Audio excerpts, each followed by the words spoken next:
আসসালামু আলাইকুম ভাই। আমার প্রশ্নটা হলো, আল্লাহ সুবহানাহু ওয়া তাআলা কেন আমাদের দোয়া বা প্রার্থনার সবগুলোর উত্তর দেন না অথবা পূরণ করেন না?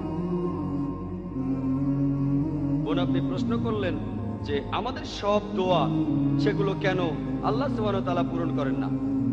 এই প্রশ্নটার উত্তর পবিত্র কোরআনে দেওয়া আছে। সূরা বাকারার 216 নম্বর আয়াতে উল্লেখ করা হয়েছে, বলা হয়েছে এটা হতে পারে তোমরা যেটা অপছন্দ করো সেটা তোমাদের জন্য কল্যাণকর, আর যেটা পছন্দ করো সেটা অকল্যাণকর। আল্লাহ সবকিছু জানেন আর তোমরা জানো না। আল্লাহ পবিত্র কোরআনে বলছেন এটা সম্ভব, তোমরা যেটা অপছন্দ করো সেটাই কল্যাণকর, আর যেটা পছন্দ করো সেটা অকল্যাণকর। যেমন ধরুন, একজন খুবই ধার্মিক লোক, সে আল্লাহ সুবহানাহু ওয়া তাআলার কাছে দোয়া করলো যে আমাকে একটা মোটরসাইকেল দাও আল্লাহ, তাতে আমার যাতায়াত সুবিধা হবে। আর আল্লাহ সেই দোয়া কবুল করলেন না। আপনি হয়তো বলবেন সে খুব ভালো লোক ছিল, সে খুব ধার্মিক লোক, তার দোয়া কেন কবুল হলো না? আল্লাহ সুবহানাহু ওয়া তাআলা জানেন যদি লোকটার মোটরসাইকেল থাকে সে অ্যাক্সিডেন্ট করতে পারে আর পঙ্গু হয়ে যেতে পারে। আর পবিত্র কোরআন বলছে তোমরা যেটা পছন্দ করো সেটা অকল্যাণকর হতে পারে। আল্লাহ জানেন আর তোমরা জানো না। এবার খুব ধনী একজন ব্যবসায়ী, তিনি তখন লন্ডনের ফ্লাইট ধরার জন্য এয়ারপোর্টে যাচ্ছিলেন একটা চুক্তি করার জন্য, যে চুক্তিটা করলে তার লাভ হবে 100 কোটি রুপি।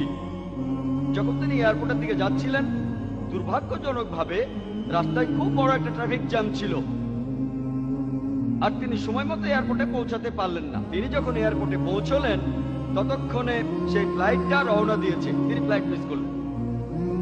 তিনি তখন মন খারাপ করে বললেন, এটা আমার জীবনের সবচেয়ে একটা বাজে ঘটনা। বাড়ি ফিরে যাওয়ার সময় গাড়িতে যে রেডিওটা ছিল তাতে লেটেস্ট খবরটা শুনলেন যে তিনি যে ফ্লাইটটা ধরতে যাচ্ছিলেন, যে ফ্লাইট লন্ডন যাচ্ছিল, সেটা ক্র্যাশ করেছে, আর সেই প্লেনে যতজন যাত্রী ছিল তারা সবাই মারা গেছে।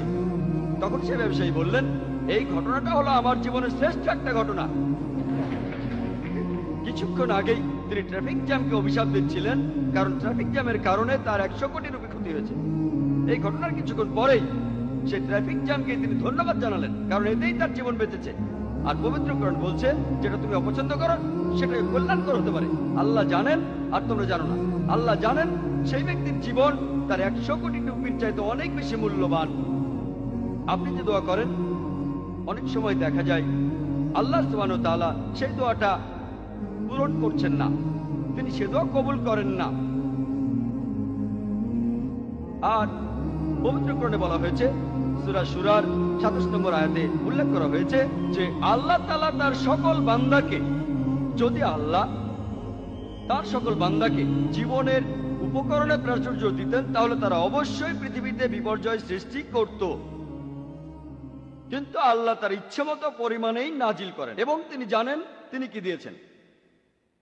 পবিত্র কোরআনে সূরা বাকারার 186 নম্বর আয়াতে উল্লেখ করা হয়েছে যে যখন মানুষ আমার সম্পর্কে তোমাকে প্রশ্ন করবে, তাদের বলো যে আমি তাদের নিকটেই আছি, তাদের খুব কাছেই আছি, এবং আমি আমার ভৃত্যদের সব আহ্বানই শুনতে পাই।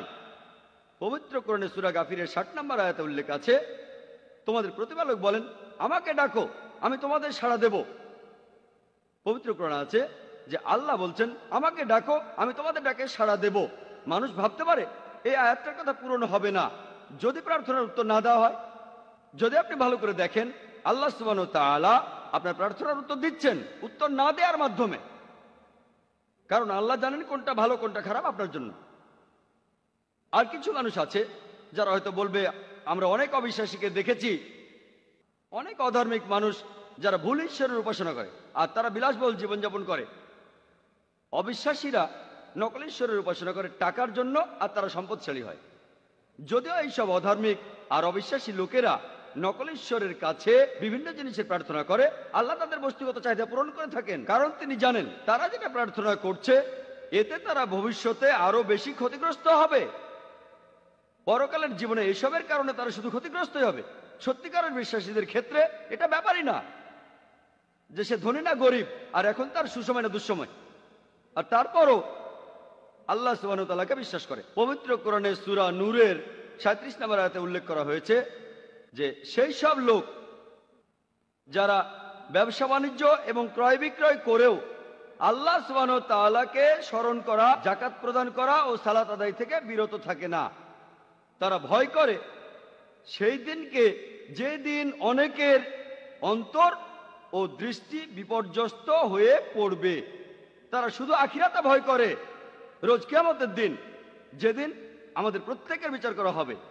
সত্যিকারের বিশ্বাসী সব সময় বলে আলহামদুলিল্লাহ, যে ঘটনাই ঘটে থাকুক না কেন আলহামদুলিল্লাহ, মানে সমস্ত প্রশংসা আল্লাহর।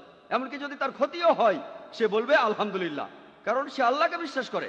আর আল্লাহ তাআলা যখন সেই ব্যক্তির ক্ষতিটা হতে দিলেন, এতে করে ভবিষ্যতে তার জন্য আসলে উপকারী হবে। এক কথায় সত্যিকারের বিশ্বাসী সে এমনটা বিশ্বাস করে যা কিছু হয়েছে ভালোর জন্যই হয়েছে। আশা করি উত্তরটা পেয়েছেন।